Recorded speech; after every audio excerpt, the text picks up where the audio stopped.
আসসালামু আলাইকুম you guys. আবার কিন্তু নতুন করে বাচ্চা নামছে আজকে। তো ইনশাল্লাহ বাচ্চার জন্য কিন্তু ফোন দিতে পারেন স্ক্রিনে দেওয়া নাম্বারে। যে কোনো প্রান্তের থেকে আসলে আপনি পেয়ে যাবেন। বাংলাদেশের ভিতরে হোম ডেলিভারি করা হয় গাড়ির মাধ্যমে। তো বাচ্চাগুলা কিন্তু খুব সুস্থ সবল ইনশাল্লাহ। বাচ্চাগুলা এ গ্রেডের বাচ্চা, প্রত্যেকটা বাচ্চা একই সাইজের। কেননা আমি নিজে খামার, আমার নিজের মেশিন, নিজেই সবকিছু করি। এই যে মেশিনে আরো বাচ্চা আছে। হ্যাঁ, যে বাচ্চা ফুটছে কিন্তু এক এক করে নামাই দিছি। এখানে এই যে কয়েকটা ডিম আছে ফুটানো এক একটা এটাতে, এরকম এটাতে কয়েকটা ডিম আছে। হ্যাঁ, হ্যাঁ, এটা ছুঁয়ে দাও বাবা। তো এই যে দেখতেছেন বাচ্চাগুলো, হ্যাঁ কত সুন্দর বাচ্চা। ইনশাল্লাহ কাস্টমারের জন্য এগুলা যদি নিতে চান আপনারা যোগাযোগ করবেন স্ক্রিনে দেওয়া নাম্বারে। আমার ফুল লোকেশন ফরিদপুর জেলা ভাঙ্গা থানা। এটা নতুন করে আবার আজকে বাচ্চা এই প্রতিনিয়ত ইনশাল্লাহ এভাবে বাচ্চা নামতেছে।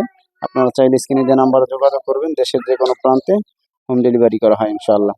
আর ভাঙ্গা থানা ফরিদপুর জেলা, সদরপুর জেলা, এই মাদারীপুর, সালতা, নগরকান্দা, সদরপুর, এরা যারা আছেন আসলে আসবেন, এসে দেখবেন কিভাবে পরিচালনা করতেছি, কিভাবে পালন করি, কিভাবে করি। তারপরে বাচ্চা নিয়ে যাবেন ইনশাল্লাহ, অবশ্যই সফলতা অর্জন করতে পারবেন।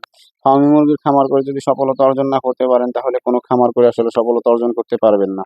কারণ এগুলো রোগ প্রতিরোধ ক্ষমতা ইনশাল্লাহ খুব ভালো, দূর দূরান্ত খুব ভালো থাকে, সুস্থ থাকে, সবল থাকে। তো ভালো থাকবেন, আজকের কথা বলবো না। ভালো লাগলে অবশ্যই ভিডিওটা সাবস্ক্রাইব করে দিবেন, চ্যানেলটাকে সাবস্ক্রাইব করে দিবেন। ভালো থাকবেন, সুস্থ থাকবেন। আসসালামু আলাইকুম রহমতুল্লাহ।